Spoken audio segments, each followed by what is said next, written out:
Good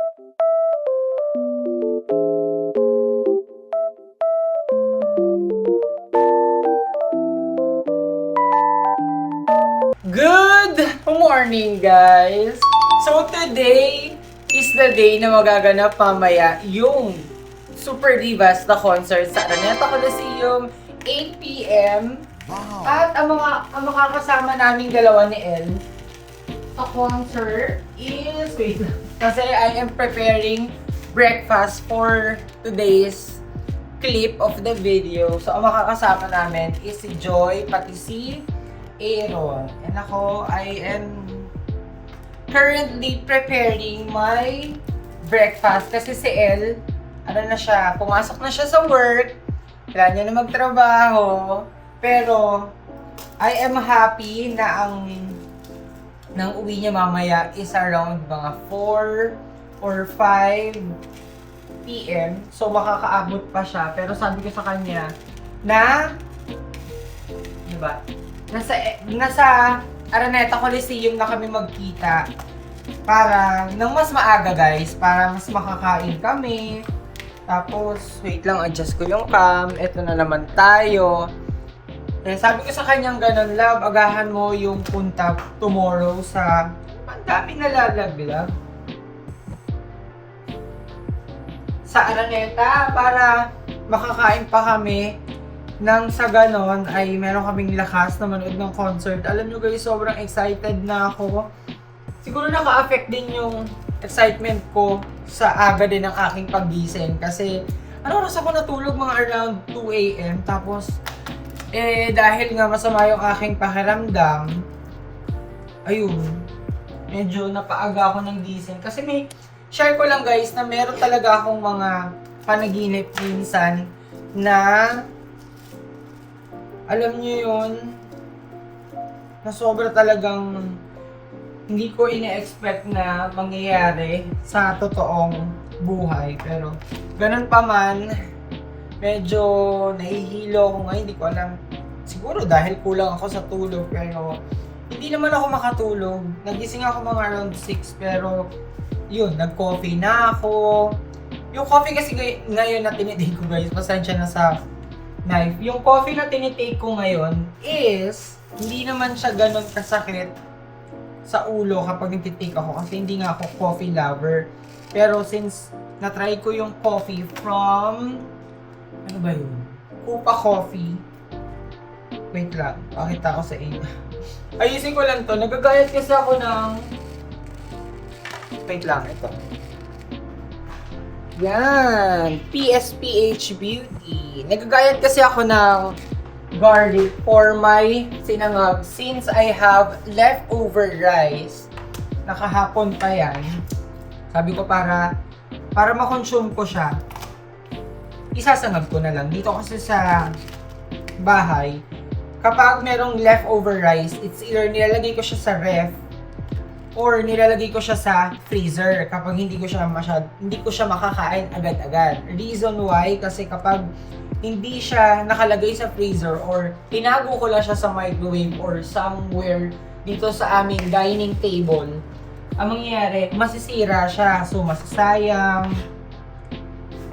Hindi katulad kapag nakalagay sa freezer or sa ref, chill siya. So, malamig.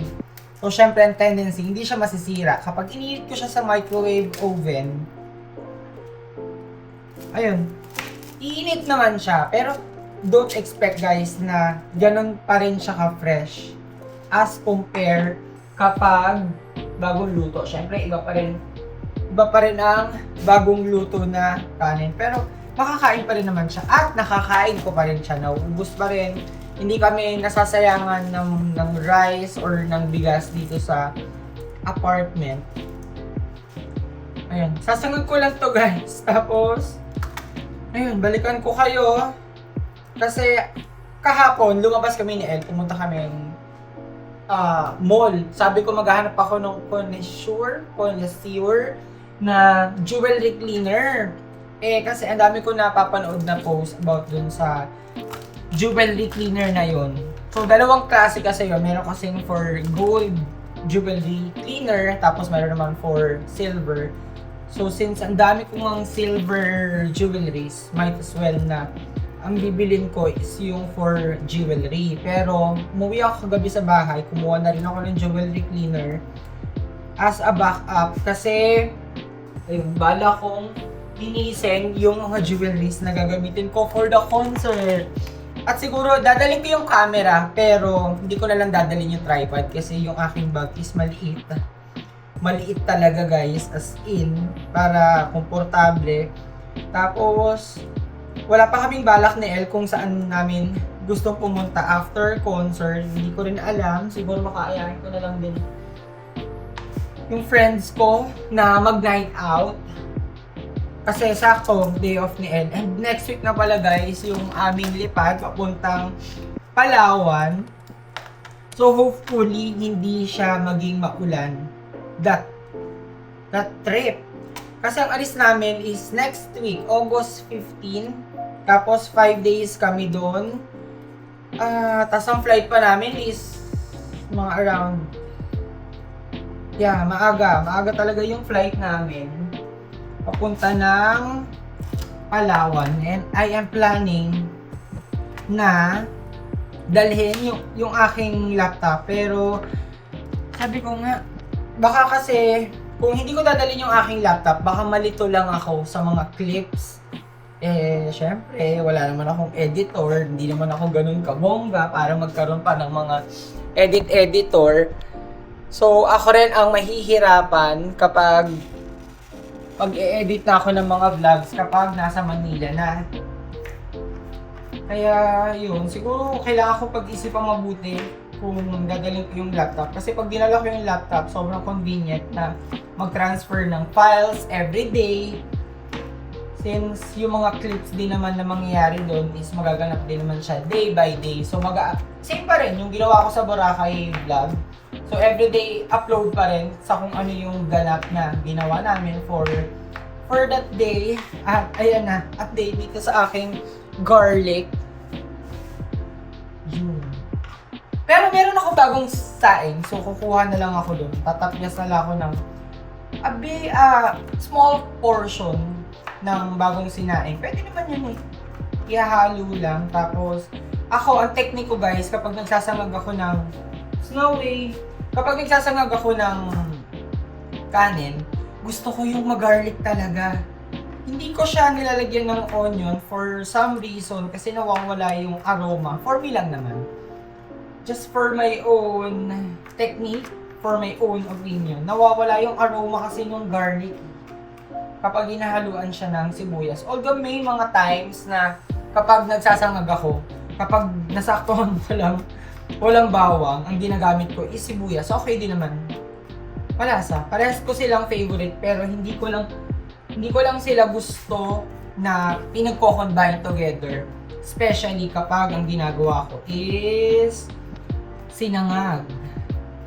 Kung minsan, alternate, this day, gagamitin ko garlic, next day naman is yung onions. So maglagay lang tayo, magugas ako ng mantika. So alam nyo na yan mantika.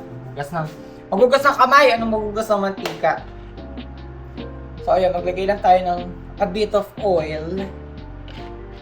Tapos, i-high natin yung setting ng 800 para hindi masunog. Ang technique din pala kasi guys sa masarap na sinangag na hindi nilalagyan ng kung ano-ano pampalasa is slow cook lang yung garlic para lumabas talaga yung aroma. At syempre, mas ma-crispy at syempre, since morning naman ngayon, hindi naman tayo nagmamadali. Ayun, anong oras pa lang? Wala pa atang 9 AM. Gising na ako at pinapasok ko na rin si Snowy. I am ready na. Naku, sobrang excited na ako. Isasama ko kayo mamaya guys. But before that, marami muna kayong mapapanood na clips na gumagala-gala ako sa may Cubao. Especially yung around Araneta Coliseum.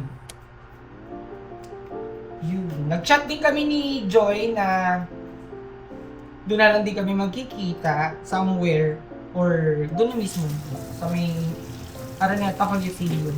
So, ayun na-discuss ko na to sa, hindi ko na matanda kung sa ang vlog yun. Pero yun nga, na kapag, ayun, nagagayat kayo ng garlic, nagagayat kayo ng, basta always keep your hands clean. So ayun, medyo, hindi pa naman siya sobrang init, pero para ma-toast lang yung garlic. Slow cook ang, pag nagluluto ako ng sinangag, slow cook lang ako. Para, at saka, trivia lang guys, na kapag ako yung pwesto sa kusina, ayoko yung, di ba ayan, dami kong ginamit, kutsilyo, chopping board, lahat yan, hinuhugasan ko agad, nire-retain ko. Although yung iba naman kasi, kung yun naman yung nakasanayan nila na, ayun, ang dami nilang ginagawa sa kitchen, tapos basta lapag lang sila ng lapag. It's okay, wala tayong magiging problema doon. Pero ako lang, for my preference, ayun, tinaasan ko yung volume, for my preference lang, gusto ko yung first in, first out. So kung ano yung ginamit mo, kung ano yung pinagayatan mo, kung ano yung pinaggamitan mo ng kubyerto, bata na ganun.